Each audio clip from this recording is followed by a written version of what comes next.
Bien, muy buenas noches a todos quienes nos acompañan en nuestra página en Facebook. El día de hoy, el Colegio de Ingenieros del Perú, Consejo Departamental Piura, les presenta la charla Tecnologías avanzadas para el mejoramiento de suelos. Diversas técnicas de mejoramiento de suelos son muy utilizadas alrededor del mundo y representan una buena alternativa de solución para terrenos donde tradicionalmente se necesitaría cimentaciones profundas o reemplazo de suelos. En esta charla se presentarán las tecnologías más avanzadas y eficientes en el ámbito del mejoramiento de suelos en la actualidad, como columnas de grava, columnas de módulo controlado, compactación dinámica, entre otras. El día de hoy, como ponente, nos está acompañando el ingeniero José Antonio Sousa, ingeniero civil de la Pontificia Universidad Católica del Perú, con maestría en obras de infraestructura terrestre y marítima por la Universidad de Nantes, en Francia. Ha participado en el desarrollo de grandes proyectos de infraestructura de Perú, Francia, Polonia, Panamá, Kuwait, Qatar y Vietnam. Es autor y coautor de publicaciones nacionales e internacionales en temas ligados a la ingeniería geotécnica. Actualmente se desempeña como gerente de desarrollo de nuevos negocios del grupo Soletanche Bachy en Perú, a quien doy la más cordial bienvenida y le anima a que empiece la ponencia el día de hoy. Adelante. Muy bien, gracias Karen. Buenas noches con todos los participantes. Es un gusto para mí nuevamente estar por aquí, invitado por el Consejo Departamental de Piura, capítulo de Ingeniería Civil del Colegio de Ingenieros del Perú, para esta vez conversar un poco, presentarles las técnicas más avanzadas que se manejan hoy en día en cuanto a mejoramiento de suelos con fines de cimentación. Entonces, bien, empecemos con la charla. Bien, bueno, yo soy, como comentó Karen, yo soy José Antonio Sousa, gerente de desarrollo de nuevos negocios de la empresa Soletanche Bachy. Antes de empezar, siempre es bueno comentar un poco quiénes somos. Nosotros, como Soletanche Bachy, somos una empresa especializada en todo lo que es obra geotécnica, en toda solución de nivel del terreno hacia abajo. Manejamos todo ese tipo de soluciones. Pertenecemos a la empresa Vinci, que es el grupo de construcción de capital privado más grande del mundo. Y como obra geotécnica manejamos todo lo que son soluciones de cimentaciones profundas, estructuras de contención, microtunelería. Y dentro de nuestro grupo está también la empresa MENAR, que es la empresa especializada en mejoramiento de suelos y que opera en Perú a través de Soletanche Bachy, ¿no? Entonces, juntos, entre ambas empresas, en realidad, dentro de nuestro grupo, manejamos todo tipo de solución geotécnica. Y luego hay otras empresas que quizás hayan oído hablar también de Fraisinet, que es una empresa especializada en postensados, en aisladores sísmicos, y de Tierra Armada, que es una empresa que realiza también soluciones de sostenimiento mediante sistemas de muros de Tierra Armada, que son los muros que se sostienen con geomallas o con cintas poliméricas, ¿no? Luego hay otras dos empresas dentro de nuestro grupo, Nubia, que ve temas nucleares, y Xens, que ve temas de instrumentación, que no están aún en el Perú. Entonces, como les he comentado, ¿qué es lo que hacemos? Manejamos todas las soluciones de cimentaciones profundas, pilotes, micropilotes, barrets, soluciones de estructuras de contención, tema sobre el cual hemos dado una charla hace 2 semanas, toda la tecnología de mejoramiento de suelos, y también tenemos una línea de negocios de microtúneles, ¿no? Yo les hice una presentación hace como 3 semanas sobre los microtúneles. Hoy vamos a hablar sobre mejoramiento de suelos y también en modo de introducción voy a hablar sobre los diferentes tipos de cimentaciones profundas que hay. Justamente empezamos por ahí. Vamos a hacer un repaso de las cimentaciones profundas. Es importante tener en cuenta qué cimentaciones profundas existen, porque el mejoramiento de suelos lo que busca, en la mayoría de casos, es reemplazar el uso de estas cimentaciones. Hay casos en los que de todas maneras se necesita una cimentación profunda, y es por ello importante también de conocerlas, y es por eso que lo he incluido en esta presentación. Entonces, primero hay que tener en cuenta que hay tres grandes familias de cimentaciones profundas. Una es la de pilotes, otra es la de barrets, que son pilotes de sección rectangular, y otra es la de micropilotes, ¿no? Que son como pilotes, pero de menos de 30 centímetros de diámetro, ¿no? Como sección. Los pilotes, empezamos con los pilotes. Los pilotes se clasifican en función del procedimiento constructivo que se va a realizar. En ese sentido, podemos hacer pilotes excavados, pilotes hincados, o pilotes del tipo CFA o de tornillo continuo, como también se le conoce, ¿no? Si revisamos primero en qué consisten los pilotes excavados. En general, un pilote excavado se realiza con el uso de unas camisas. Esta tecnología consiste en primero lo que vamos a hacer es, bueno, con un equipo tipo pilotera, que tiene pues unas herramientas de excavación que nos van a permitir ir excavando en sección circular a una gran profundidad. Vamos a ir penetrando en el terreno, vamos a ir excavando el terreno, y conforme vamos a ir generando un hueco para sostener las paredes que quedan pues libres, conforme vamos profundizando en la excavación, vamos a ir bajando una camisa, ¿no? Con el objetivo, como les comento, de sostener estas paredes. Esta camisa, este procedimiento es repetitivo hasta que lleguemos al estrato al estrato final de cimentación profunda, y vamos a terminar de encamisar a toda la profundidad, y una vez que hayamos terminado de encamisar toda la profundidad, vamos a proceder a, con una grúa auxiliar, izar la canastilla de acero, y la vamos a introducir dentro de la perforación, dentro de las camisas que hemos generado, ¿no? Luego, para concluir el procedimiento, lo que vamos a hacer es ir haciendo un vaciado que se hace con una tubería tipo TREMI, que es una tubería que va a llegar hasta el fondo de la excavación. Vamos a empezar a hacer el vaciado de abajo hacia arriba, siempre está sumergido desde la parte baja este tubo, a través del cual vamos a hacer el vaciado. Al final, arriba en la parte alta hay un embudo, y del mixer se hace el vaciado directamente sobre el embudo, como ven acá. Luego baja por la tubería y vamos a ir haciendo un vaciado conforme de abajo hacia arriba. Se va a ir rellenando todo de concreto, y conforme vamos a ir haciendo el vaciado, vamos a ir retirando también las camisas que hemos colocado, porque en algunos casos son camisas perdidas, no se sacan, pero en la mayoría de casos la camisa se usa como parte del procedimiento constructivo y es necesario irlas retirando conforme vamos haciendo el pilote. Entonces, con el uso de un oscilador, que es este que ven aquí en amarillo, en la foto, vamos a ir, este oscilador va a ir retirando hacia arriba las camisas, ¿no?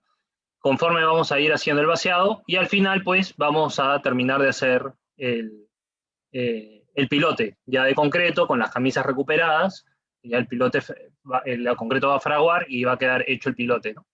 Una alternativa al pilote excavado es que, en lugar de usar camisas, algo que se utiliza en algunos casos es lodo bentonítico, en función del tipo de suelo. Cuando se tiene una arcilla, de repente un material poco permeable, podemos reemplazar el uso de camisa por el uso de un lodo bentonítico, ¿no? El lodo bentonítico es agua con bentonita mezclado. En vez de usar una camisa, vamos a llenar la perforación que estamos haciendo de lodo, y este lodo se va a encargar de sostener las paredes del suelo que están quedando, digamos, ya sin ningún tipo de confinamiento al hacer la excavación. Eso es en cuanto a pilotes excavados. Se hacen con camisas o con el uso de lodos, ¿no? Hay otra técnica que consiste en el uso de un tornillo continuo. Este tornillo continuo, en general, funciona muy bien en muchos tipos de suelos. En este caso, la perforación se va a hacer va a estar limitada a la longitud del tornillo, Y este tornillo, vamos a ver mejor el procedimiento constructivo, que está aquí esquemáticamente. Digamos que primero que se hace es posicionar el tornillo, en donde se va a hacer el pilote, luego se introduce este tornillo dentro del terreno, y una vez que el tornillo alcanza la profundidad deseada, como ven aquí en el tercer punto, se ha profundizado el tornillo y una vez que alcanzamos la profundidad, empezamos a retirar el tornillo de manera tal que en simultáneo, conforme lo vamos retirando, en cuanto lo retiramos, hacemos un vaciado de concreto que va a ingresar por la punta del tornillo, ¿no? Lo que ocurre es que este es un tornillo que por dentro tiene en el centro, en el eje, tiene una tubería hueca, y con el uso de una bomba que nos va a permitir bombear concreto hasta la parte superior del tornillo, va a entrar por la tubería hueca del tornillo, hasta la punta, va a bajar el concreto a muy baja presión hasta la punta del tornillo, ¿no? Conforme retiremos el tornillo, vamos a ir haciendo el vaciado del concreto. Una vez que hemos terminado de hacer el vaciado del concreto, se procede a hacer una instalación de la armadura. Mientras que el concreto aún está fresco, es importante hacer de inmediato la instalación de la armadura, de la canastilla de acero, con el uso de un vibrador en general muy simple. Se vibra y se introduce dentro del pilote, y así conseguimos al final hacer el pilote, ¿no? Acá vemos un proyecto donde ya están los pilotes descabezados, ¿no? Listos para vaciar encima probablemente una platea de cimentación. Y luego ahí están los pilotes hincados. Los pilotes hincados en los que ya hay mucha experiencia del uso de estos pilotes en Perú, particularmente en puertos, y sobre todo en la zona norte hay muchas experiencias de pilotes hincados, en la costa norte del Perú, en la selva también, que pueden ser pilotes hincados de acero, o pueden ser pilotes de concreto armado prefabricado también, y en ese caso los pilotes son de sección cuadrada, ¿no?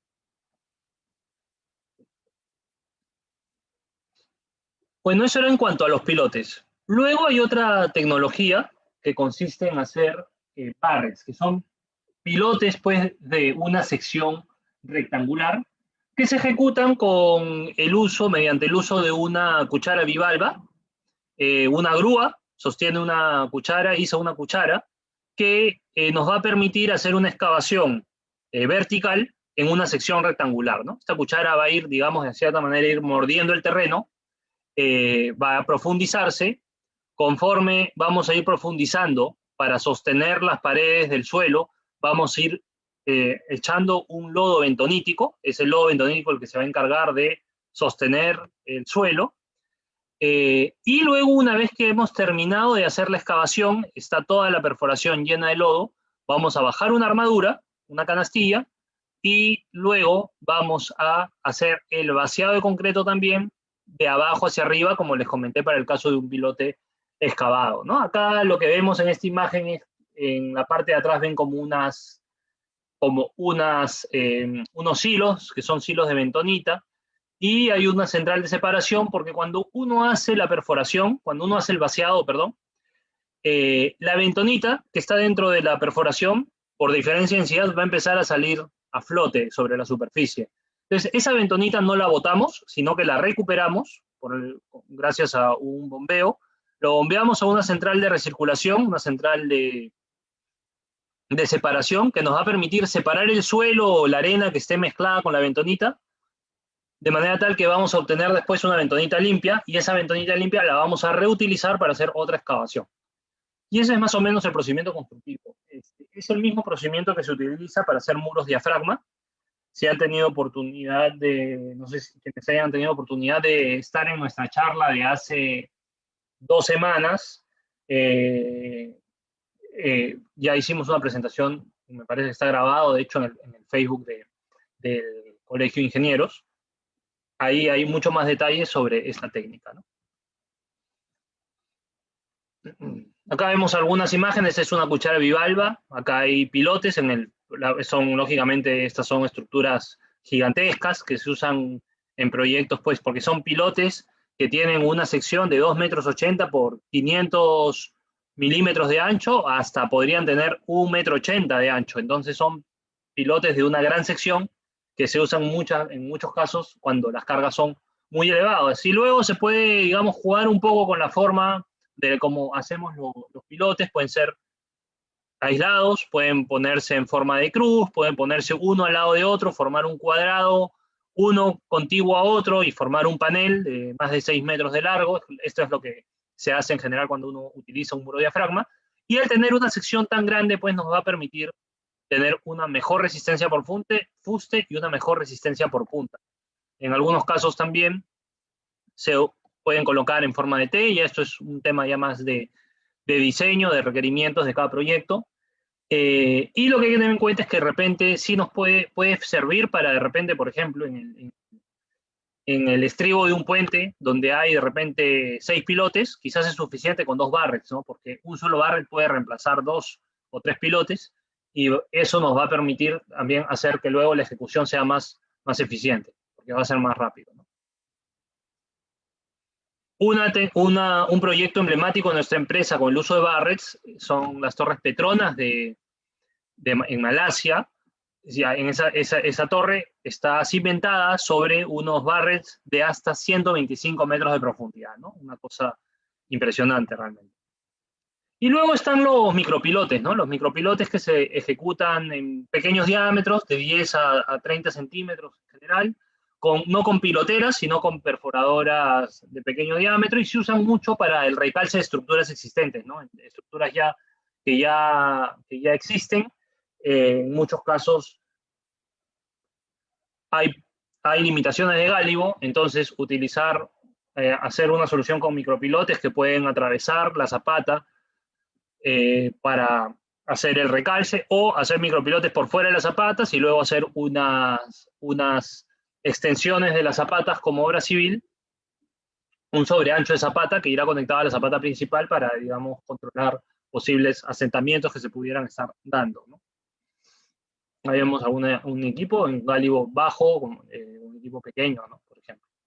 Y bien, eso era en cuanto a los diferentes sistemas digamos, en general, puede que hayan algunos más, pero esos que les he comentado son los principales sistemas de cimentaciones especiales. Y ahora vamos a pasar a ver ya más el tema de esta charla, que es el tema de mejoramiento de suelos, ¿no? Entonces, bien, normalmente cuando lo usual, antes de que existan las técnicas de mejoramiento de suelos o que se vayan utilizando cada vez más en Perú, cuando teníamos una obra, teníamos 2 casos, simplemente. Uno era prácticamente no hacer nada, teníamos un suelo muy bueno, y el otro era, si es que el suelo era malo, pensar en hacer cimentaciones profundas. Y hay una más, que es hacer un corte y reemplazo del terreno, ¿no? Algo que es poco eficiente en realidad. Ahora vamos a ir viendo por qué. Entonces, teníamos no hacer nada o hacer cimentaciones profundas. Luego se empiezan a desarrollar las técnicas de mejoramiento de suelos, que es lo que en los últimos años nuestra empresa ha venido impulsando en el Perú, y el mejoramiento de suelos pues reemplaza muchas de las soluciones que se hacen con cimentación profunda, y también reemplaza una parte del no hacer nada, porque muchas veces en muchos proyectos quizás sí necesitaban algún tipo de tratamiento del suelo, pero por temas de costos, por temas de que hacer una cimentación profunda, un pilotaje era muy oneroso, hacía muy lento el trabajo, entonces probablemente no se hacía nada. Pero con el mejoramiento de suelos, digamos que son soluciones intermedias, mucho más baratas y nos permiten ganar el plazo, toman también pues una parte de no hacer nada, y es ahí donde tenemos, digamos, una nueva opción, una tercera opción en cualquier proyecto, que es el mejoramiento de suelos antes de pensar en cimentaciones profundas. La solución tradicional de mejoramiento, que en general se conoce en todo sitio y en particular en Perú, era que cuando queríamos hacer un mejoramiento, pensábamos en cortar el material malo, el suelo blando, y reemplazarlo por un material de buena calidad. Esa es una técnica que funciona, pero hasta cierto punto, ¿no? Cuando el mejoramiento es bastante superficial, 1 hasta 2 metros de profundidad probablemente. Pero si ya tenemos que hacer reemplazos de 5 o 6 metros de profundidad, se hace una solución cara, y hay otras técnicas que son mucho más económicas y mucho más rápidas, ¿no? O si también encontramos que hay napa freática superficial, se hace muy complicado también aplicar esta solución de corte y reemplazo. Entonces, ¿en qué consisten principalmente las técnicas de mejoramiento de suelos? Hay, digamos, dos casos, ¿no? Podemos hablar de una técnica, de las técnicas de mejoramiento de suelos y de las técnicas de reforzamiento de suelos. Las técnicas de mejoramiento de suelos consisten en que tenemos un suelo inicial, le vamos a aplicar, le vamos a hacer un tratamiento de manera tal que lo que vamos a conseguir es densificar ese suelo, de alguna manera, consolidar ese suelo, y lo que vamos a obtener es un suelo densificado. Va a ser un suelo homogéneo, el mismo suelo inicial, simplemente que va a estar densificado, va a tener mejores características, mejores propiedades, y eso va a implicar que vamos a obtener en superficie un asentamiento. ¿Por qué? Porque hemos densificado el suelo. El otro grupo de técnicas son las técnicas de reforzamiento de suelos. En este caso, el mejoramiento del suelo inicial consiste en que vamos a incluir un nuevo material en el terreno para mejorar, digamos, de manera global el comportamiento de todo ese suelo, ¿no? Es decir, que lo que vamos a obtener no es un suelo homogéneo, sino un suelo compuesto. ¿Un suelo compuesto por qué? Probablemente por grava o por la inclusión de algún concreto o de algún cemento, ¿no?, en el terreno. Eso es lo que nos va a permitir hacer el mejoramiento de suelo. En ese caso, no se van a tener asentamientos en la superficie, porque lo que estamos haciendo es incluirle un material al terreno, ¿no? Entonces, en ese sentido, acá tenemos toda una gama importante de técnicas de mejoramiento de suelos que hay. Pueden ver que hay soluciones que funcionan bien en turbas o en arcillas, y hay otro tipo de soluciones que funcionan en arenas, en gravas o en rocas. No todas las soluciones funcionan para todos los tipos de suelos, ¿no? Entonces, acá están agrupadas en realidad las técnicas. Hay un primer grupo que son las técnicas que les comenté, el grupo de mejoramiento de suelos. No se añade material, no se incorpora ningún tipo de material. Es el propio suelo que lo vamos a mejorar de alguna manera, sea con métodos estáticos como el drenaje vertical o con métodos dinámicos como son las compactaciones. Y luego tenemos el grupo de los reforzamientos de suelos, en donde sí incluimos algún material granular, como es el caso de la sustitución dinámica o las columnas de grava, y incluimos también alguna solución que implica el uso de cemento, o sea, inclusiones rígidas, columnas de mortero, sí, soil mixing y jet grouting, ¿no? Entonces, por ejemplo, si hacemos un análisis de las técnicas de mejoramiento de suelos para ver en qué casos conviene o en qué casos se usa una técnica u otra, acá tenemos un gráfico donde muestra las arcillas en horizontal, el tipo de suelos en horizontal, arcillas, limos, arenas, bolones y bloques, y tenemos por otro lado la profundidad, porque de la profundidad también va a depender el tipo de técnica que vamos a utilizar, ¿no? Entonces, si tenemos suelos malos en el orden de 1 o 2 metros de altura, probablemente vamos a utilizar metodologías como la típica, que es corte y reemplazo. Pero si ya vamos profundizando, tenemos 3, 4, 5 metros y vamos ya incluso hasta 20 metros, si estamos en suelos arcillosos, vamos a usar probablemente una técnica de drenaje vertical con sobrecarga, ¿no? Si queremos hacer un mejoramiento mucho más profundo, vamos a utilizar una técnica que se llama Menard Vacuum, que es una consolidación por vacío. Eso para suelos cohesivos, ¿no? Si estamos más en un suelo que es un poco más arenoso, más un suelo de gravas, de bolones o bloques, vamos a usar una compactación dinámica. En realidad se puede dividir en tres grupos esta compactación dinámica, ¿no? Si es que es profunda, es una compactación de alta energía, y si es superficial, se puede hacer una compactación de impactos rápidos, que es para hacer un mejoramiento de hasta 3, 4 metros de profundidad, ¿no? Y luego hay otra técnica que va mucho más profundo en las arenas, que es la técnica de vibrocompactación. Vamos a ir viendo, no se preocupen, la mayoría de estas técnicas en la charla, ¿no? Las que más uso se les puede encontrar en el Perú. Y luego tenemos las técnicas que les comenté, el grupo de reforzamiento de suelos, ¿no? Es el mismo gráfico. La conclusión, cuando la técnica superficial es la misma, vamos a hacer un corte y relleno. Si tenemos de limos hacia materiales más finos, pocas profundidades, digamos hasta 7 metros, podemos aplicar una sustitución dinámica. En terrenos más intermedios siempre tenemos como alternativa las columnas de grava.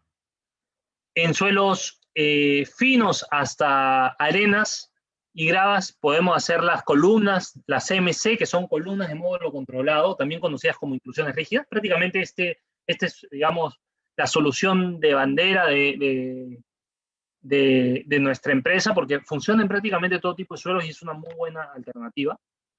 Y luego también hay otras técnicas como el soil mixing, que superponen, o técnicas ya que se usan más, pueden usarse más en gravas, en bloques para mucha profundidad, que es la técnica del jet grouting, ¿no? Entonces, les he mostrado muchas técnicas, ¿no? Seguramente son muchas las técnicas, eso confunde un poco, no se preocupen que vamos a irlo descubriendo a lo largo de la charla. Pero la primera pregunta que uno se hace cuando habla de un mejoramiento del suelo es, ¿qué técnica elegir? Tenemos tantas técnicas ¿cuáles son, digamos, los criterios para elegir una y otra técnica, ¿no? Bueno, podemos agrupar, digamos, los criterios son 5 grandes criterios. Uno es la condición del suelo, ¿no? ¿Cuál es el tipo de suelo? Si tiene material orgánico, cuál es su contenido de humedad, si vamos a trabajar con nivel freático o no, ¿no? En función, como hemos visto, de cada tipo de suelo, vamos a ir ya descartando ciertas soluciones. Otra característica importante es saber cuáles van a ser las características de la estructura que va a ser construida. Si la estructura va a estar sobre zapatas, de manera que va a transmitir cargas puntuales, o va a estar sobre platea, que va a transmitir cargas no puntuales, sino cargas distribuidas. Y también saber cuáles van a ser los asentamientos admisibles en las estructuras. Porque hay técnicas que probablemente de repente hay un proyecto en el que el asentamiento admisible es 1 pulgada, habrán técnicas que permitan alcanzar 1 pulgada, habrán técnicas que no permitan alcanzar 1 pulgada, pero que sí permitirían alcanzar un asentamiento admisible de 2 pulgadas. Entonces, en función de esos criterios, uno también estamos en la capacidad de ir descartando ciertas técnicas. Luego está el entorno del proyecto, ¿no? ¿Qué tan próximo estamos a estructuras sensibles? Si hay limitaciones de altura, gálibos limitados, porque puede que tengamos un proyecto en una obra donde hay de repente una compactación dinámica, sería un proyecto ideal, sería una solución ideal, perdón, pero hay unas casas muy cercanas o casas precarias cerca que podrían verse un poco afectadas por las vibraciones que se van a generar en el proyecto, o sea, en la solución. O sea, la compactación dinámica, por ejemplo, es una solución que puede generar mucha vibración si hay en estructuras muy cercanas. Entonces, si el proyecto se da en una zona muy urbana, probablemente esa solución sea descartada. Y tengamos que pensar en otra solución que no implique transmitir tantas vibraciones en los alrededores, ¿no? Entonces, el entorno del proyecto también es importante. Si tenemos gálibos pequeños, hay técnicas que necesitan equipos muy grandes y eso ya nos hace ir limitando las soluciones. Luego está el plazo disponible para preparar y construir una obra, un proyecto. Pues la preparación, bueno, siempre eso es un criterio a tener en cuenta, porque puede que haya una solución que quizás se tiene un proyecto que se va a empezar la próxima semana, pero hay que traer un equipo muy especializado de otro lugar o está ese equipo ocupado y eso hay que tener en cuenta también para saber cuál es la solución que vamos a aplicar. Y finalmente está algo muy importante, el costo de la solución, ¿no? Hay muchas soluciones, pueden ser aplicables para un mismo proyecto, pero de esas soluciones hay que revisar cuál va a ser la solución, digamos, más económica, más ventajosa para el proyecto, ¿no? En términos de costo y plazo también. Entonces, bien, yo les he mostrado muchas técnicas en esta charla no es posible poderles mostrar todas las técnicas de mejoramiento de suelos que existen, porque son muchísimas, tendría que ser en varias charlas poderles comentar todas estas técnicas, pero nos vamos a quedar con las más importantes, las que nosotros desde el 2015 que estamos operando en Perú hemos identificado cuáles son las técnicas, digamos, que tienen mayor potencial en Perú. Entonces, se desaparecen algunas y vamos a hablar principalmente hoy de 7 técnicas: las columnas de módulo controlado, las columnas de grava, los drenes verticales, la compactación dinámica y sus variaciones, como son la sustitución dinámica y la compactación por impactos rápidos, y también de la vibrocompactación. Vamos a centrarnos en 4 técnicas que más o menos nos permiten englobar todo tipo de suelos y todo tipo de profundidades. Entonces, aquí están resumidas las técnicas de las cuales vamos a hablar. En arcillas es en un cuadro similar al anterior. Vemos que según cada tipo de suelo vamos a tener una técnica que se va a comportar mejor. Y hay una técnica que es la última, que es la de columnas de módulo controlado e inclusiones rígidas, que no funciona en casi todo tipo de suelo, hasta las arenas, ¿no? Solamente en gravas no se aplica esta solución. Entonces, ¿cuáles son los objetivos de usar una de estas técnicas? Un poco ya lo he ido comentando parcialmente, pero para ir recapitulando. El objetivo es, uno, reducir, controlar o anticipar los asentamientos en las estructuras, ¿no? Si tenemos una estructura que está sobre un suelo malo, el problema de esa estructura es que se va a asentar, va a tener mucho asentamiento, sea inmediato o a largo plazo, va a tener mucho asentamiento y eso va a generar problemas en la estructura. Entonces, al hacer un mejoramiento, limitamos esos asentamientos. Muchas veces el suelo es muy malo y no tiene una capacidad portante suficiente. Por ello habría que reemplazarlo o hacer pilotes, ¿no? Entonces, lo que hace el mejoramiento de suelos es incrementar esa capacidad portante inicial del suelo, ¿no? Si teníamos un suelo en 0.5 kilos por centímetro cuadrado, le vamos a aplicar una técnica de mejoramiento de suelos y le vamos a dar una capacidad de unos 2 kilos por centímetro cuadrado, por ejemplo. Y luego, un tema muy importante para prácticamente toda la costa del Perú es encontrar soluciones que nos permitan mitigar los riesgos de licuefacción, ¿no? Un problema, ahora que estamos dando esta charla aquí en Piura, es un problema muy importante en Piura. Muchos de los suelos son arenosos, napa freática alta, y está en la costa donde los sismos son, a nivel de diseño, al menos son elevados, ¿no? Los que se deben de considerar. Y eso implica, pues, riesgos importantes de licuefacción que se pueden mitigar con estas soluciones de mejoramiento de suelo. ¿Cuáles son las ventajas de las técnicas de mejoramiento de suelo respecto de las soluciones clásicas? Bueno, una es evitar cimentaciones profundas, evitar hacer un pilote, nos va a permitir tener ahorros en la solución, pero también en las estructuras, porque cuando nosotros cimentamos sobre pilotes, debemos de hacer zapatas muy grandes o plateas quizás más grandes, más altas, para poder hacer los amarres de la cimentación superficial con los pilotes, ¿no? En el caso del suelo mejorado, no es necesario esto. Al mejorar el suelo, también optimizamos la cimentación. Entonces, hay ahorros, no solo porque evitamos la cimentación profunda, sino porque vamos a ahorrar en la cimentación superficial también. Vamos a evitar cortes y reemplazos de suelos blandos. A veces es un poco complicado cortar y reemplazar, sobre todo en profundidades importantes, 5 o 6 metros de profundidad. Hay que limitar el corte y reemplazo, y esas técnicas nos permiten. Nos permiten también estas técnicas muchas veces porque no se encontraban soluciones baratas en la cimentación. Se tenía que reubicar un proyecto. Hoy en día, con las técnicas de mejoramiento de suelos, al no ser soluciones, digamos, más económicas que las convencionales que conocemos, podemos evitar este tipo de problemas de reubicar un proyecto porque no había una solución, ¿no? Y luego, finalmente, lógicamente, hay menores tiempos de construcción con las técnicas de mejoramiento y también hay ahorros en el proyecto, ¿no? Ya por los diferentes temas que les he comentado. Entonces, bien, entremos a ver ya las 7 técnicas que les he mencionado. La primera de ellas, vamos a empezar con el drenaje vertical. El drenaje vertical consiste en, bueno, primero se utiliza en arcillas. En arcillas que se van a arcillas que se consolidan a largo plazo.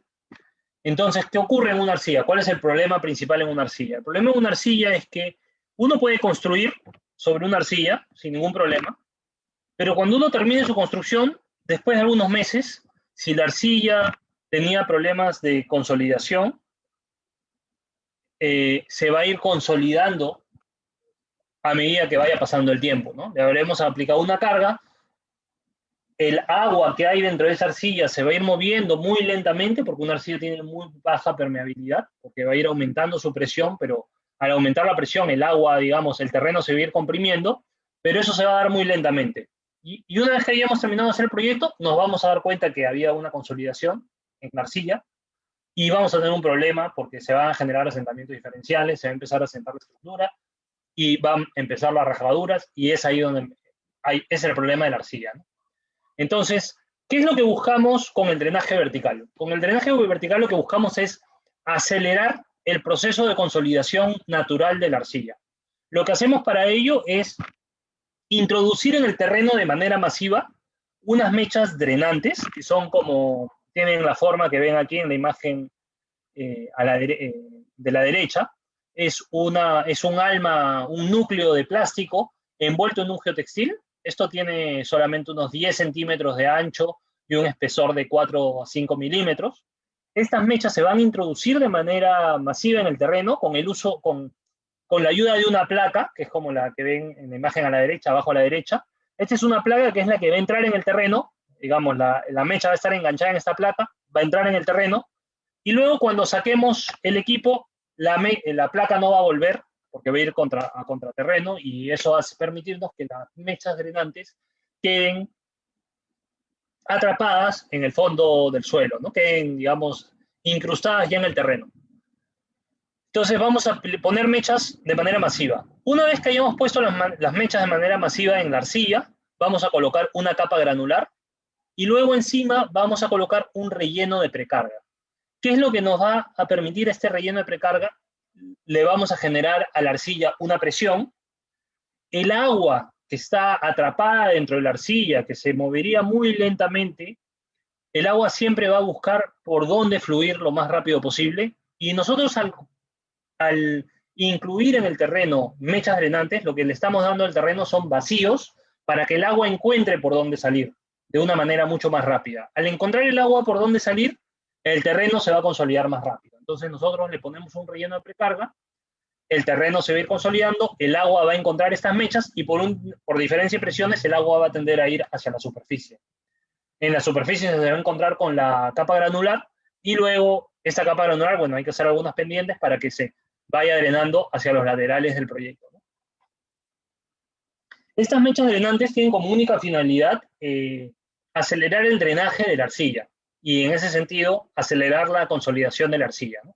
No aportan ninguna capacidad portante en el terreno, ninguna resistencia. Como ven acá, la mecha, conforme se vayan asentando el terreno, la mecha se va a ir deformando, pero va a mantener sus características drenantes, y el agua siempre va a buscar, por diferencia de presiones, va a buscar a salir a flote, ¿no? Cuando empecemos el proceso de consolidación con la precarga.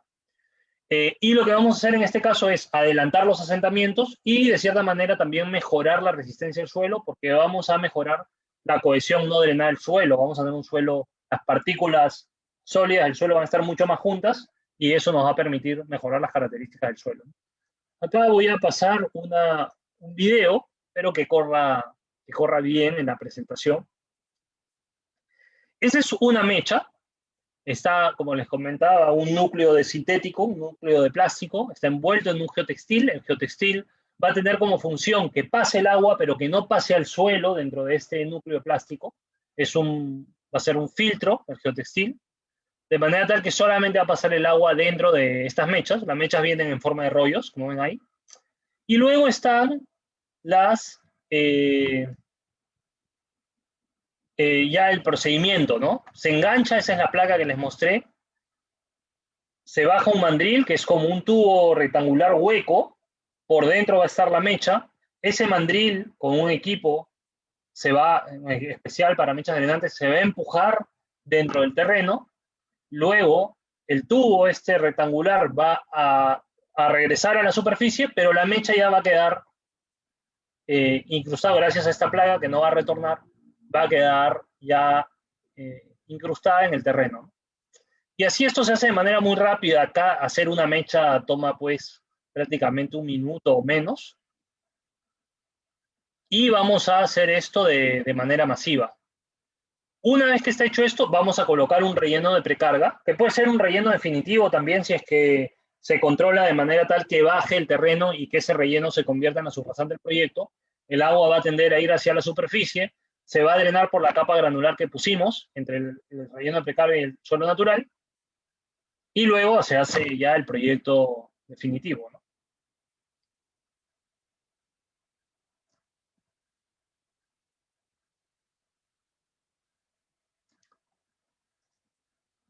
Bien, entonces, ¿con qué equipo se hace se coloca, se instala una mecha drenante? Bueno, simplemente se tiene que utilizar un mástil de drenes, un mástil especial para el uso para la instalación de estas mechas, pero este mástil se coloca en el brazo de una excavadora simplemente, ¿no? Cualquier excavadora se le hace algunas adaptaciones y se instala el mástil con drenes y a partir de ahí se pueden hacer las mechas. Entonces tenemos la excavadora, tenemos el mástil, luego tenemos que tener el rollo de las mechas y ya podemos colocar las mechas de manera masiva. Como ven, acá hay una gran cantidad de puntos, ¿no? Este es un proyecto emblemático, 30 millones de metros lineales de mechas drenantes en la planta Airbus en Hamburgo. Aquí vemos, por ejemplo, 15, acá hay más de 15 equipos incluso, haciendo mechas en un terreno muy grande. Lo interesante de este proyecto era que estaba al costado de un río, entonces acá se instalaron las mechas, luego se colocó un relleno de precarga en el terreno y el terreno se asentó. Pero el terreno se asentó y iba por debajo del nivel de agua. Entonces, todo esto estaba previsto en el proyecto, se llenó de agua, toda la zona del proyecto, y se siguió rellenando, de manera tal que llegó un punto en el que se rellenaba, hasta que ya no se asentaba más el terreno, se terminó de consolidar, y ya quedaba, digamos, el relleno como subrasante del proyecto por encima del nivel del agua, ¿no? Si ven aquí abajo, en la foto de abajo a la izquierda, se consigue ver la pista y una edificación un poco alargada. Contigua a esta edificación se hizo un mejoramiento de suelo. Si vemos la foto de abajo a la derecha, vemos la pista, se consigue ver la edificación alargada, pero detrás ya se ve todo el terraplén que se ha hecho y todo el proyecto que ya fue construido, ¿no? Esta es una técnica que funciona únicamente en arcillas. Por ejemplo, hay proyectos en el Perú, casi nunca se ha utilizado. Nosotros actualmente estamos realizando esta técnica en el Perú. Estamos haciendo el primer proyecto de obra civil, porque en el Perú somos los primeros en ejecutar esta técnica. Justo esta semana hemos empezado y tenemos la dicha de decir que somos los primeros en ejecutar esta técnica en obra civil, ¿no? Hago la mención de que es en obra civil porque sé que hay una minera en Arequipa que utiliza esta técnica para tratar de hacer el dewatering de sus relaves, ¿no? Como parte de su proceso operativo. Luego, otra técnica, ya hemos visto una solución para las arcillas. Ahora vamos a pasar al otro lado de los suelos, a las arenas. Una técnica muy eficiente para mejorar suelos arenosos sin contenidos finos es la compactación dinámica, y si es que tiene finos, se hace una sustitución dinámica. Hay que tener en cuenta bien este concepto. En una arena, si no tiene finos, funciona una técnica que es la compactación dinámica, que es un mejoramiento de suelos. Si tenemos una arena que tiene mucho contenido de finos, ya no te podemos hacer solamente el mejoramiento con compactación dinámica, sino que debemos incluirle un material adicional, pueden ser gravas o algún tipo de tratamiento con cemento, y en este caso, la compactación dinámica pasa a ser una sustitución dinámica. Ya vamos a ver por qué. Entonces, primer caso, arenas totalmente limpias, con menos de 10% de finos, por ejemplo, ¿no?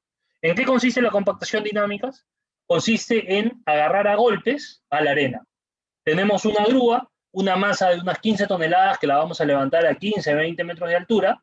Tenemos una arena suelta, sin finos, y lo que vamos a hacer es soltar en caída libre esta masa, de manera tal que vamos a ir golpeando el terreno. Al golpear el terreno vamos a generar unas ondas de corte en el terreno que van a permitirnos ir compactando el terreno. Conforme vamos compactando el terreno con esta técnica, se va generando un cráter en la superficie, que es el que nos va a ser el principal indicio de que estamos compactando el terreno.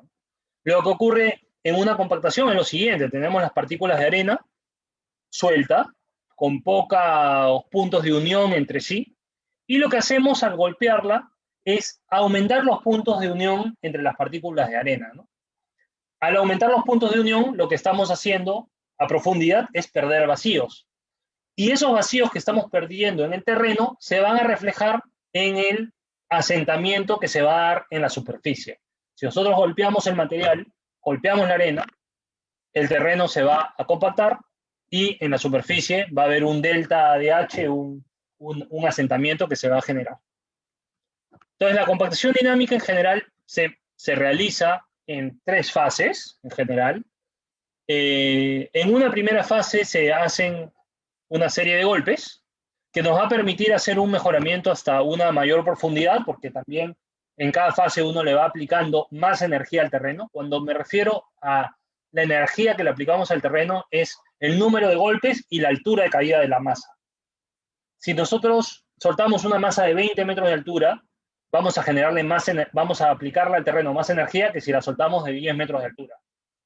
Del mismo modo, si soltamos en un mismo punto la masa 10 veces, le vamos a generar más energía al terreno, le vamos a aplicar al terreno más energía que si soltamos esa masa en vez de 10 veces, solamente 5 veces. Entonces, la primera fase en general es la de mayor energía, nos va a permitir hacer un mejoramiento a mayor profundidad, pero luego entre las primeras huellas que fueron generadas, nos va a quedar un espacio de suelo que no fue tratado en la primera fase. Entonces luego vamos a hacer un tratamiento en una segunda fase, que va a ser un tratamiento entre esas huellas. Y finalmente se hace un golpeo continuo en todo el terreno para conseguir hacer el mejoramiento superficial, ¿no? Ojo, es importante tener en cuenta que la compactación dinámica es un mejoramiento que se hace para hacer un mejoramiento a profundidad, a 6, 7, 10 metros de profundidad. No vamos a hacer una compactación dinámica pues para hacer un mejoramiento de 1 metro de profundidad nada más, ¿no? Y además hay que tener en cuenta que después de hacer la compactación dinámica, de todas maneras hay que hacer un tratamiento superficial de la subrasante con un rodillo compactador convencional. Entonces ahí vemos la tercera fase, que es acá abajo en la imagen de la izquierda vemos las diferentes fases, ¿no? que están aquí graficadas. Entonces, como les he comentado, la compactación es una caída en caída libre, se suelta la masa con el uso de unas grúas especiales para la compactación dinámica. La altura de caída puede ser 30 metros. La masa, se logran soltar masas de hasta 35 toneladas. Y la profundidad de tratamiento es en general hasta un poco más de 10 metros, ¿no? Ir más allá de eso ya es algo muy raro, hay otras técnicas que funcionan mejor. En la imagen de la izquierda, por ejemplo, es una foto muy simpática porque se ve claramente 2 fases de compactación. En la zona de la izquierda vemos huellas más grandes, parecen ser más profundas, porque es una primera fase de compactación, es cuando el suelo más se compacta, hay una mayor energía que se le aplica al terreno. Y en la imagen de la derecha vemos huellas que son mucho más pequeñas. ¿Por qué? Porque es una segunda fase de compactación, ¿no? Ya hubo una primera, entonces ya se hizo un primer nivel de compactación. Ese es el primer proyecto de compactación dinámica. Hemos tenido también la dicha de ser nosotros la primera empresa en realizar el primer proyecto de compactación dinámica en el Perú y la empresa que ha realizado más proyectos de compactación dinámica en el Perú, que no son muchos. Habrán hecho en el Perú unos 5 proyectos y nosotros hemos hecho 3 de ellos, ¿no? Ese es el primer proyecto en Chilca. Ahí ven las huellas, no son huellas pequeñas porque las masas son grandes, son de 2 por 2 metros. Son masas de 4 metros cuadrados. Y tenemos aquí las huellas, ¿no? De unos 40, 50 centímetros de profundidad por 2 a 3 metros de diámetro. Acá vemos, bueno, algunas imágenes de cómo se ve en la pantalla, cómo, del operador, ¿no? Cómo puede ir, cómo va viendo, cómo se va dando el mejoramiento, cómo va soltando la masa, digamos, el peso, la distancia, la altura, todo lo va controlando electrónicamente. Acá hay un video sobre esta técnica en Chilca, ¿no? Esa es la masa y se suelta en caída libre.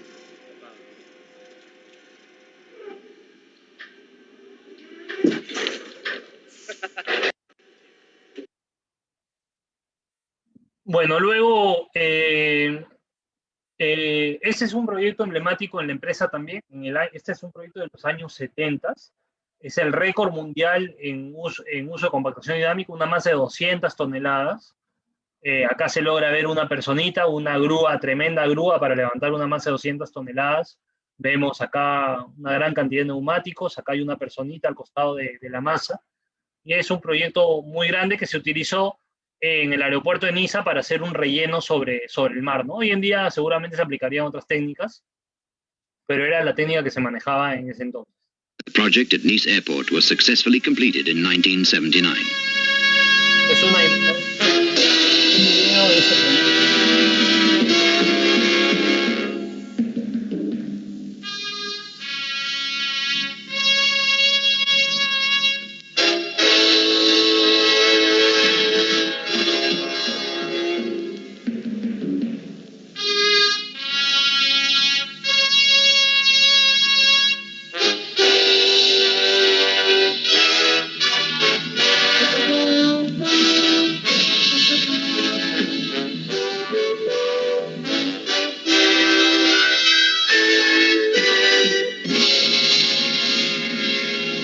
Un proyecto pues monstruoso que se hizo en los años 70, ¿no?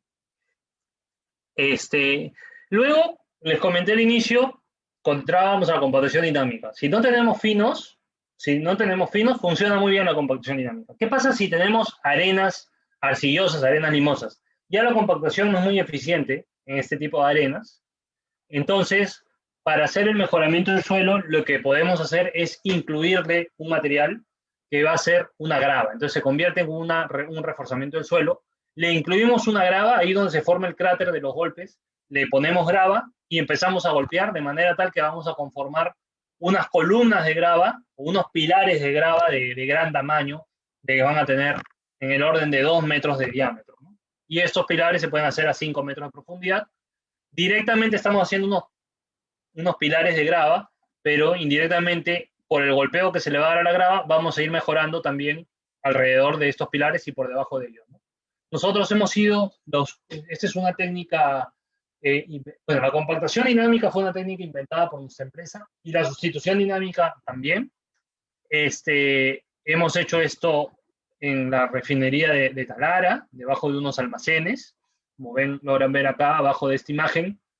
Se logra ver en el Google Earth cuando ya estaban hechas las cimentaciones. Debajo de cada cimentación hay una columna de grava de gran diámetro, porque eran zapatas de 2 por 2 metros y eran de 2 metros de diámetro los pilares. Entonces se pusieron una debajo de cada zapata y luego entre zapatas en todo el área también se hicieron porque se buscaba hacer un mejoramiento por la licuefacción en las arenas limosas, arcillosas, ¿no? Entonces se hizo en todo un área muy grande para hacer un mejoramiento masivo y poder tratar la licuefacción, ¿no? Lo que se hizo fue esto, básicamente, ¿no? Teníamos un primer estrato de unos 4 metros de arenas arcillosas que tenían un bajo riesgo de licuefacción, pero eran arenas arcillosas, igual había un cierto riesgo.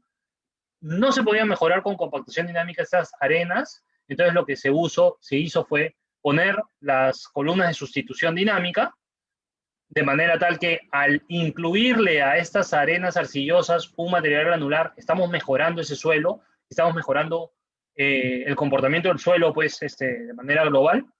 Y luego por debajo sí teníamos unas arenas más limpias, con un alto riesgo de licuefacción, pero en este caso lo que se aplicó fue por efectos con la compactación dinámica, al golpear estas columnas de grava, generamos una compactación dinámica en los estratos inferiores y así hicimos el mejoramiento de de las arenas más profundas. Y bueno, luego tenemos una variante de la compactación que es para hacer una compactación en terrenos mucho menos profundos, para hacer compactaciones en el orden de los 2-3 metros de profundidad. Hay una técnica que es la compactación por impactos rápidos, que consiste en un equipo, una excavadora a la cual se le pone un brazo especial que tiene una masa de 9 toneladas y que se va a ir soltando desde una altura de 1,5 metros aproximadamente, pero en repetidas veces, ¿no? Dando golpes uno al lado de otro, de manera tal que vamos a conseguir hacer un mejoramiento superficial. Así como vemos acá en este video, ¿no? Es una técnica mucho más sencilla, es para estratos de poco espesor, ¿no? Y superficiales. Estas técnicas funcionan con napa freática o sin napa freática, eso no es un problema. Bueno, estos eran compactaciones que se hacen para hacer mejoramientos, como les dije, general hasta 10 metros de profundidad. ¿Qué pasa si tenemos arenas, pues, que hay que mejorar hasta 20 metros de profundidad, 25 metros de profundidad?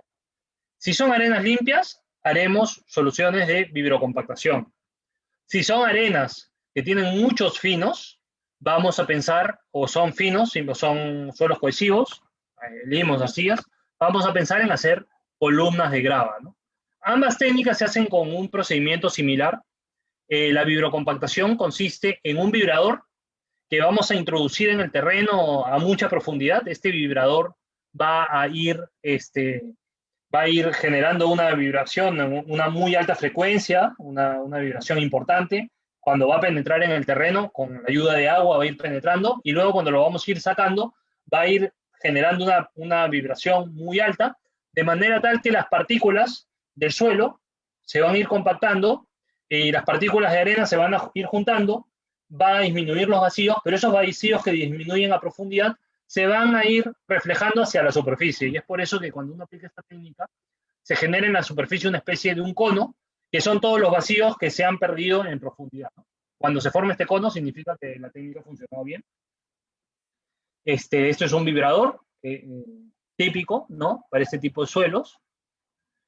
Esta técnica de vibrocompactación funciona únicamente cuando todas las curvas granulométricas ingresan dentro de unos usos específicos, de manera tal que se consideren arenas idealmente compactables. Si es que no es el caso, hay que pensar en general en otra técnica. Y nuestro proyecto emblemático de vibrocompactación son las palmeras artificiales de Dubái, ¿no?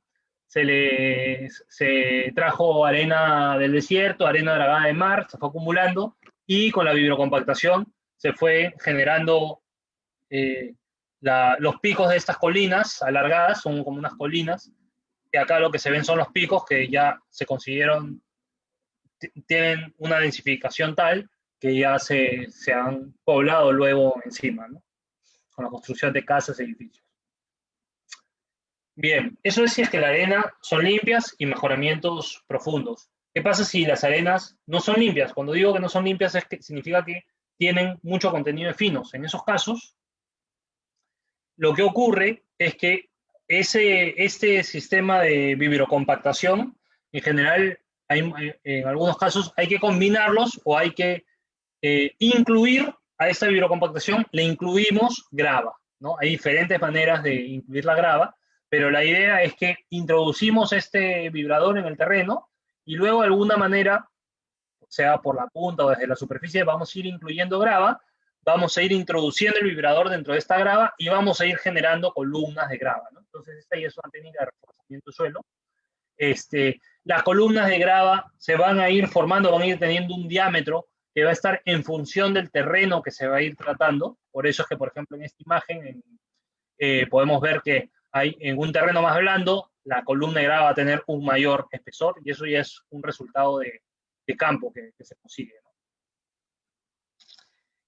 Las columnas de grava se pueden ejecutar, hay como 20 maneras de hacer columnas de grava, yo les voy a mencionar algunas de ellas. Digamos, las más avanzadas consisten en grúas que toman péndulos, izan unos péndulos que son los péndulos de vibrocompactación que se van a introducir en el terreno. Hay péndulos como los que se usan en vía húmeda, que son cerrados, es decir, que la grava, hay que sacar el péndulo, hay que meter la grava por la superficie, y luego volvemos a bajar el péndulo para compactar esta grava y vamos haciendo este procedimiento sucesivamente hasta que conseguimos conformar toda la columna de grava en toda la altura del proyecto, ¿no?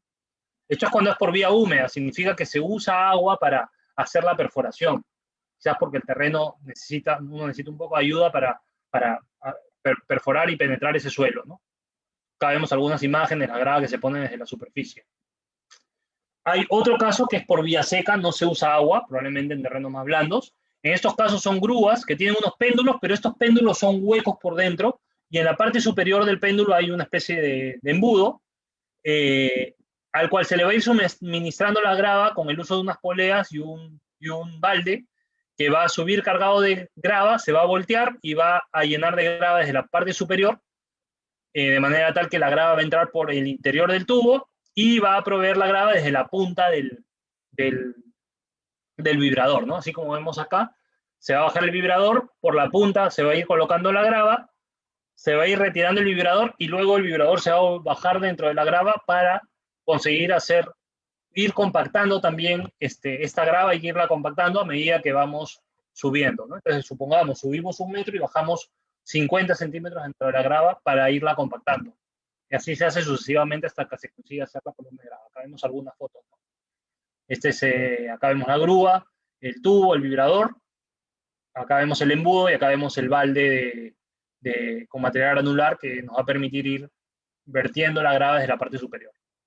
Hay otro tipo de técnicas, como es el caso de columnas de grava que se hacen en menores profundidades, hasta 6, 8 metros de profundidad, que consisten en, no se usan grúas acá, sino excavadoras, a las cuales se les adapta en el extremo un vibrador y un tubo, de manera tal que podemos hacer, acá vemos un mástil, hay un tubo, en la parte alta hay un vibrador, se le adapta esto a una excavadora y con esto, esta es una foto acá en Perú, en una planta de tratamiento de aguas residuales en Sullana, donde hemos hecho un proyecto muy interesante de 100.000 metros lineales de columnas de grava de 50 centímetros de diámetro, con esta técnica, ¿no? De menor profundidad, de 6, 7 metros de profundidad.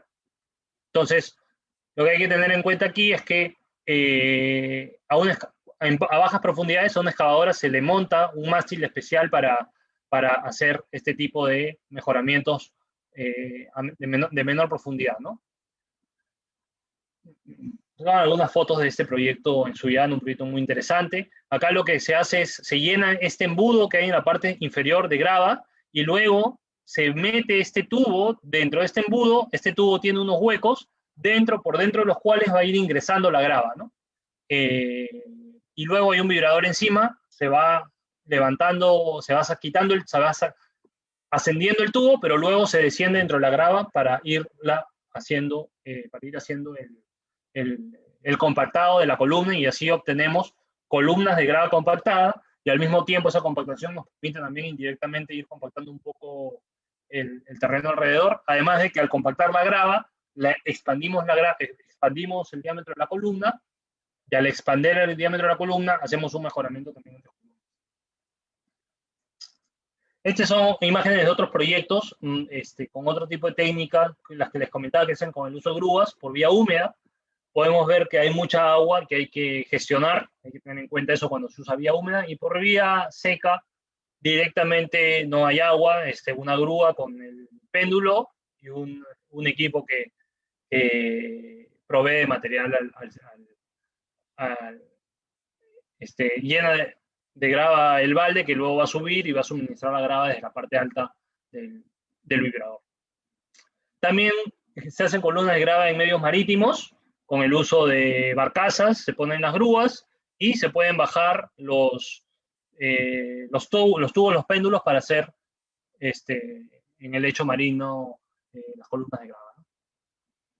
Y bueno, para ir terminando, la última técnica que les quiero mencionar, que es la técnica que funciona en prácticamente todo tipo de suelos, son las columnas de módulo controlado, también conocidas como inclusiones rígidas, ¿no? En general le llamamos columna de módulo controlado cuando usamos una herramienta de desplazamiento, es decir, una herramienta que nos permite aplicar esta solución sin extraer material del suelo, y le llamamos inclusión rígida cuando usamos una herramienta tipo tornillo que sí implica la extracción del suelo. Entonces, como esa técnica es muy similar a la técnica, es como hacer un pilote con tornillos FA, con tornillo continuo, como les comenté al inicio de la presentación, un poco para recapitular, para quienes quizás no estuvieron. Tenemos un equipo, este equipo está, una pilotera que está equipada con un tornillo.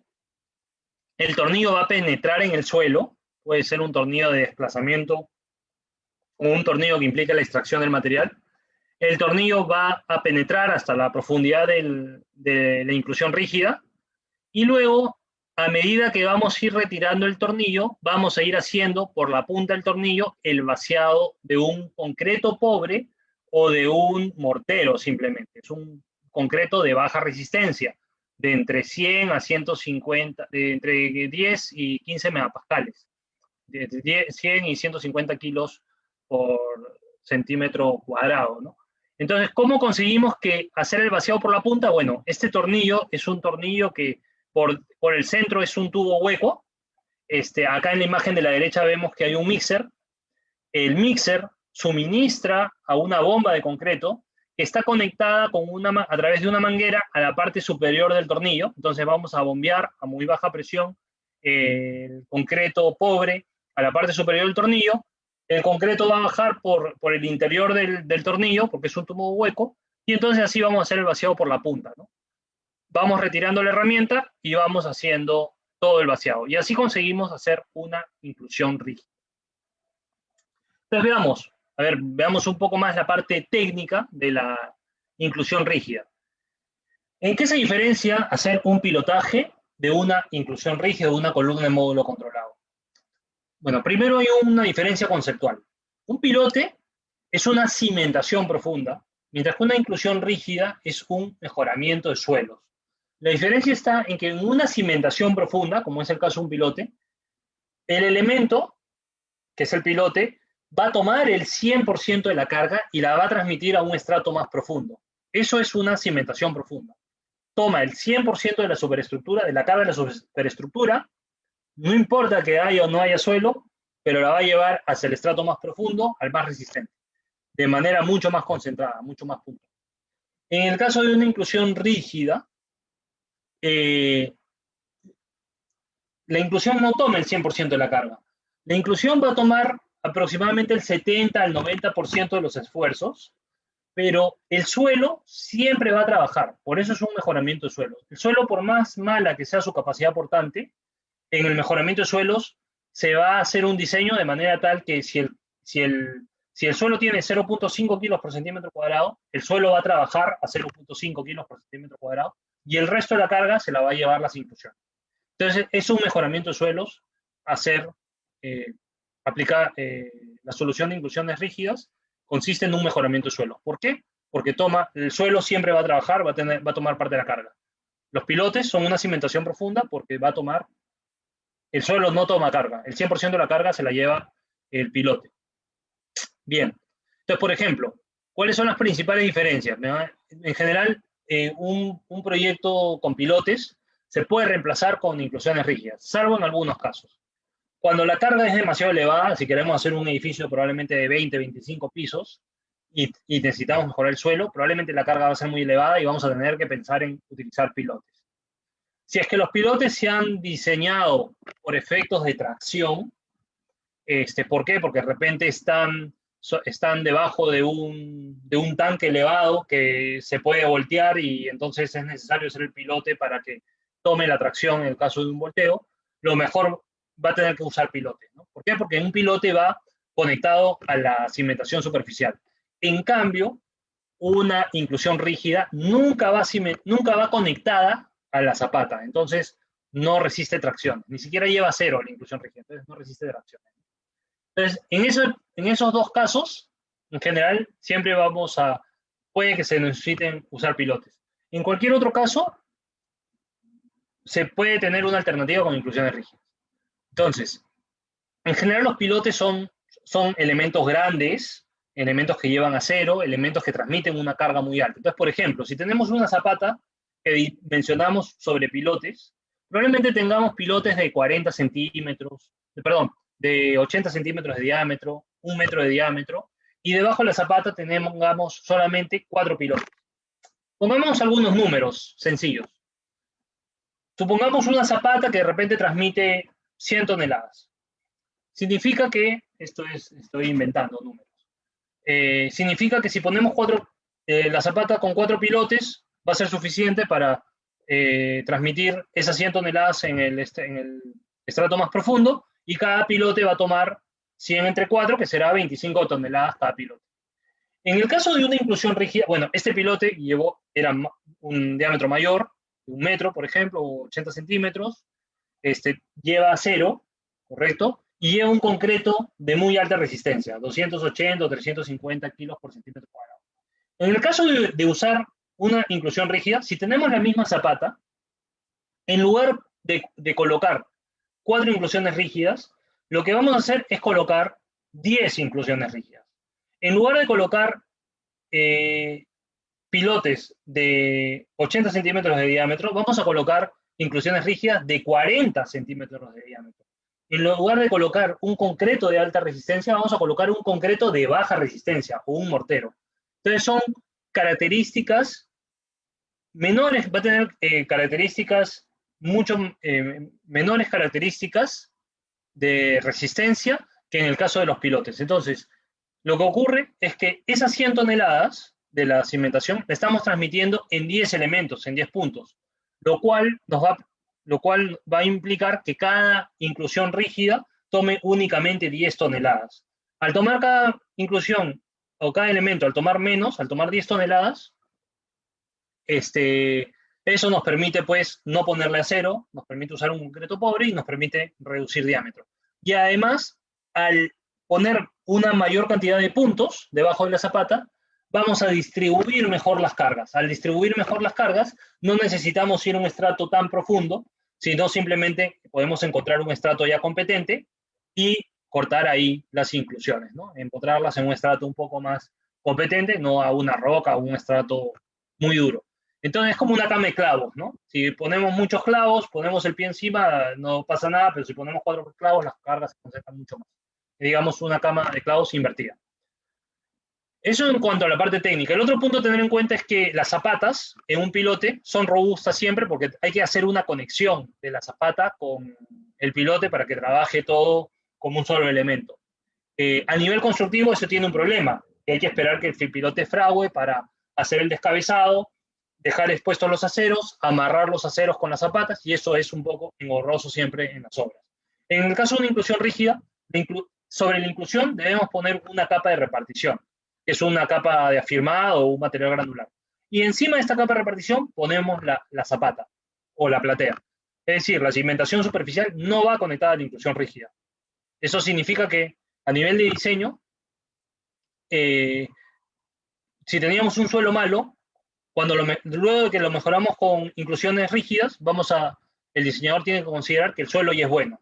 Y debe hacer la cimentación de las zapatas para un mejor suelo, ¿no? Si tenía 0.5 kilos por centímetro cuadrado, debe considerar 1.5 kilos, por ejemplo, y hacer sus zapatas para 1.5 kilos por centímetro cuadrado. Eso significa que va a reducir las dimensiones de la zapata, porque las va a optimizar, va a estar ya sobre un suelo competente, ¿no? Y al no ir las inclusiones conectadas a la zapata, lo que vamos a conseguir es que constructivamente sea mucho más fácil de hacer, porque ni bien ya terminamos las inclusiones, hacemos la capa de repartición, y ya podemos hacer la zapata directamente encima. No necesitamos, no tenemos por qué estar esperando a tener que hacer un descabezado y luego hacer los amarres de los aceros. Les he comentado que hay una capa de repartición entre el fondo de la cimentación superficial y las inclusiones rígidas. Esta capa de repartición tiene, digamos, 2 funciones. Una función es darle el espacio a la carga para que los esfuerzos se concentren recorran una distancia y los esfuerzos se concentren en las inclusiones rígidas. Esto es simplemente porque por un tema de rigideces, ¿no? Tenemos una rigidez mucho mayor en la inclusión, entonces la carga va a tender a irse a la inclusión. Y en función de ese juego de cargas que vamos a tener, de esa transmisión de cargas, vamos a dimensionar el espaciamiento entre las inclusiones, de manera tal que el suelo se genere un efecto de arco entre las inclusiones y el suelo solamente tome un esfuerzo residual. Entonces, la capa de repartición es para repartir la carga. Y el otro aspecto es que en casos de sismos, la capa de repartición, las inclusiones no llevan a cero. Entonces, si nosotros pusiéramos la zapata directamente en contacto con las inclusiones, si hay un sismo, se genera una fricción en la cabeza de las inclusiones y eso puede generar algún tipo de problema por cortantes en las inclusiones. Entonces, la capa de repartición nos da una distancia también para que proteger de cualquier esfuerzo cortante en las inclusiones en caso de sismo. Eso era en cuanto a las inclusiones rígidas respecto de pilotes. Sí, los podemos comparar también, podemos comparar las inclusiones rígidas con las columnas de grava. Ambas son mejoramiento de suelos.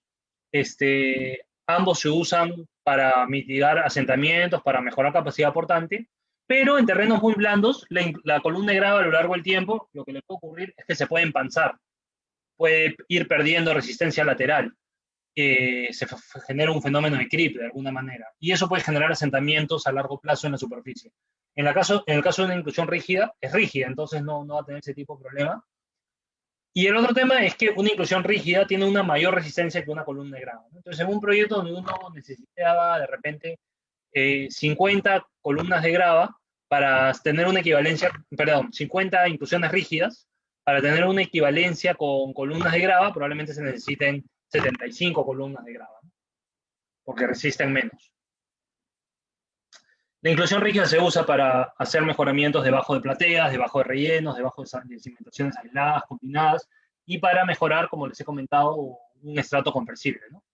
Pueden ser de profundidades 10, 15, 20 metros, ¿no? Eso no es un problema. Acá algunas fotos. El primer proyecto de inclusiones rígidas que se hizo en el Perú fue en el año 2016, el Colegio Newton en Lima, para hacer un mejoramiento debajo de había un relleno, un terreno de hasta unos 7 metros de profundidad de suelo malo que había que mejorar. Entonces, en estos 7 metros se hizo un mejoramiento con inclusiones rígidas debajo de zapatas únicamente, ¿no? Acá en este proyecto, era un proyecto crítico porque tenía que ejecutarse en 3 meses durante las vacaciones escolares de verano y estaba cimentado sobre pilotes, y hacerlo sobre pilotes demoraba como 40 días. Con la técnica de inclusiones rígidas, esos 40 días pasaron a 12 días y evidentemente optimizaron las zapatas y el costo fue mucho menor, mucho más rápido, y terminaron dentro de los 3 meses que necesitaban, habiendo ganado mucho tiempo en un tema crítico que era en la ejecución de pilotes, y se hizo con inclusiones rígidas. Este es otro proyecto que hicimos en La Punta, en el Callao, inclusiones rígidas debajo de zapatas y de losas para un centro integral del adulto mayor.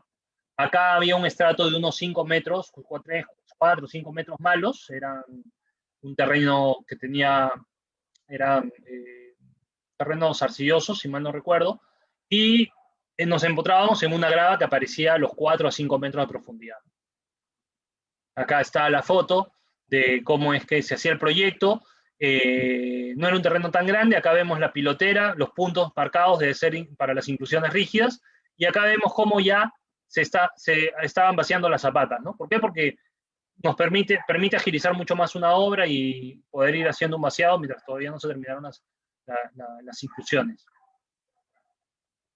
Esto es un proyecto de 2 semanas, fue un proyecto de 2 semanas nada más, algo muy rápido, pero ya se estaban haciendo, si fueran pilotes, pasaban a 2 semanas y todavía no se hubieran podido haber vaciado las zapatas. Este es otro proyecto, un edificio, un terreno para un edificio de 14 pisos en el Callao, terrenos limosos, arcillosos, donde se hizo un mejoramiento con inclusiones rígidas hasta estar empotrados en la capa granular que se alcanzaba más o menos a los 7 metros de profundidad. Acá hay que tener en cuenta que eran bloques de 14 pisos, entonces esto, si no se trataba el suelo en estos terrenos, podían tener problemas de asentamiento. Acá vemos ya el edificio una vez ya ejecutado, después ya sobre las inclusiones rígidas. Este es un proyecto en el norte, en el Chiclayo, en el Mall Aventura, un proyecto de 30.000 metros cuadrados, sobre 30.000 metros cuadrados de platea, todo sobre inclusiones rígidas también. Acá teníamos terrenos a arcillas limosas, que eran malas hasta una profundidad más o menos de hasta 5 o 6 metros, era variable, variaba 3, 5, 3, de entre 3 y 6 metros estaban los terrenos buenos, y aquí hicimos un mejoramiento hasta que alcanzábamos pues el terreno ya más competente, ¿no? En el orden de los 30 golpes SPT en la arcilla, ahí nos empotrábamos y pudimos conseguir hacer el mejoramiento en todo este estrato. Acá vemos la cantidad, ya el proyecto ya ejecutado ya. Es actualmente el Mall Aventura de Chiclayo, el mall más grande de la zona norte del Perú, ¿no? Y bien, eso es lo que tenía para mostrarles, para comentarles el día de hoy. No sé si habrán preguntas. Bien, ingeniero, vamos a dar unos minutos a ver si hay preguntas para que le hagan. Si no, daremos paso a los últimos comentarios para ya finalizar esta charla.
Bien, ingeniero, parece que no hay dudas al respecto. No sé si nos pudiera dar algunos comentarios finales para ya Bueno, cerrar. si no hay dudas, bueno, ahí está, ahí dejo mi correo, mi contacto, si es que por algún motivo alguno de los presentes tiene interés en revisar de repente algún proyecto o enviarme alguna duda después, me pueden enviar con mucho gusto, me pueden contactar a mi correo. Y nada, agradecer al Consejo Departamental de Piura por la oportunidad de poder haber hecho este programa de charlas, primero con las microtuneladoras, luego con el sistema de muros diafragma, que permite hacer sótanos sótanos en presencia de napa freática, y ahora con el tema de mejoramiento de suelos, agradecerles por estas coordinaciones, invitaciones para poder dar estas charlas y darles a conocer a sus colegiados, darles a conocer un poco más de estos temas, ¿no? Que son interesantes, que se están desarrollando cada vez más en Perú y que nos permiten tener una ingeniería cada vez más avanzada en nuestro país. Entonces, nada, simplemente agradecerle a todos por su tiempo, por su asistencia y en particular al Colegio de Ingenieros, ¿no? Al Consejo Departamental de Piura. Correcto, ingeniero. Muchas gracias por su participación. Esperemos pronto encontrarnos en otras charlas. Muchas gracias. Cuando haya oportunidad, con mucho gusto. Correcto. Bien, buenas noches a todos. Ok, buenas noches a todos. Gracias.